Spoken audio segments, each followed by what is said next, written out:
పల్లెలే దేశానికి పట్టుకొమ్మలన్నారు మహాత్మా గాంధీజీ.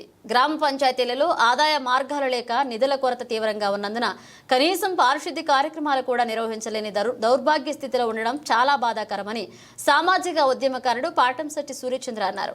ఈ నెల 23వ తేదీ శుక్రవారం నాడు అన్ని గ్రామాలలో గ్రామ సభల ద్వారా గ్రామీణ ఉపాధి హామీ పథకం అభివృద్ధి పనులపై చర్చించి గ్రామసభ తీర్మానాలు చేయాలన్న పంచాయతీరాజ్ శాఖ మంత్రివర్యులు పవన్ కళ్యాణ్ ఆదేశాల మేరకు రాష్ట్రంలో ఉన్న 13,326 గ్రామ పంచాయతీలలో ఉన్న సుమారు 1,00,000 చెరువుల్లో సుమారు 1 కోటి మొక్కలు కొబ్బరి, మామిడి, జీడి మామిడి మొదలగు ఆదాయాన్ని ఇచ్చే పండ్ల మొక్కలు నాటాలని, ఈ బృహత్తర కార్యక్రమం ద్వారా 5 సంవత్సరాల తర్వాత గ్రామాలకు ఆదాయ వనరులు ఏర్పడతాయని, ఈ కార్యక్రమాన్ని సామాజిక బాధ్యతగా భావించి ప్రజలందరూ అన్ని గ్రామాలలో జరిగే గ్రామ సభలలో పాల్గొనాలని సూర్యచంద్ర కోరారు. పల్లెలే దేశానికి పట్టుకొమ్మలు అన్నారు పూజ్య బాపూజీ మహాత్మా గాంధీజీ.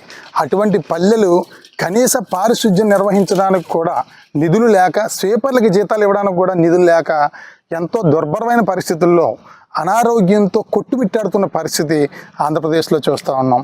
గత ప్రభుత్వం అవ్వచ్చు, అంతకుముందు ప్రభుత్వం అవ్వచ్చు, అనేక కారణాలు. దీనికి కారణాలు ఎవరి మీదో తప్పు మనం నిందలు వేయడం కంటే ప్రస్తుతం మనం ఏం చేయాలనేది ప్రతి ఒక్కరు కూడా ఆలోచించాలని చెప్పేసి కోరుకుంటూ, మన రాష్ట్ర ఆర్థిక పరిస్థితి ప్రస్తుతం ఎలా ఉందో అందరికీ తెలుసు. ప్రతి నెల అప్పు చేస్తేనే కానీ జీతాలు, సంక్షేమం, అభివృద్ధి జరగని పరిస్థితి. ఆదాయంతో పాటు అప్పు చేయాల్సిన పరిస్థితి. ఈ పరిస్థితుల్లో గౌరవ ముఖ్యమంత్రి గారు అనేక కంపెనీలు తీసుకురావాలి, ఉపాధి అవకాశాలు ఏర్పాటు చేయాలి, ఆదాయ మార్గాలు ఏర్పాటు చేయాలి, సంపద సృష్టించాలని ముఖ్యమంత్రి గారు వారి ప్రయత్నం వారు చేస్తూ ఉన్నారు. సంతోషం, అభినందనీయం. కానీ ప్రజలందరూ కూడా దీనికి తోడవుతేనే ఈ రకమైన అభివృద్ధి జరుగుద్దనేది ఒక సామాజిక ఉద్యమకారుడిగా నేను విజ్ఞప్తి చేస్తూ ఉన్నాను. గత 7 సంవత్సరాల క్రితం మా బూరుపూడి గ్రామానికి నేను సర్పంచ్గా ఉన్నప్పుడు జాతీయ ఉపాధి హామీ పథకం ద్వారా MGNREGS పథకంలో మా గ్రామంలో కొబ్బరి చెట్లు నాటడం జరిగింది. చూడొచ్చు కొబ్బరి చెట్లు అన్నీ. ఇది ఊర చెరువు గట్టు మీద కొబ్బరి చెట్లు నాటడం జరిగింది. ఈరోజు ఈ కొబ్బరి చెట్లన్నీ కూడా కాయలు కాసే పరిస్థితికి రావడం జరిగింది.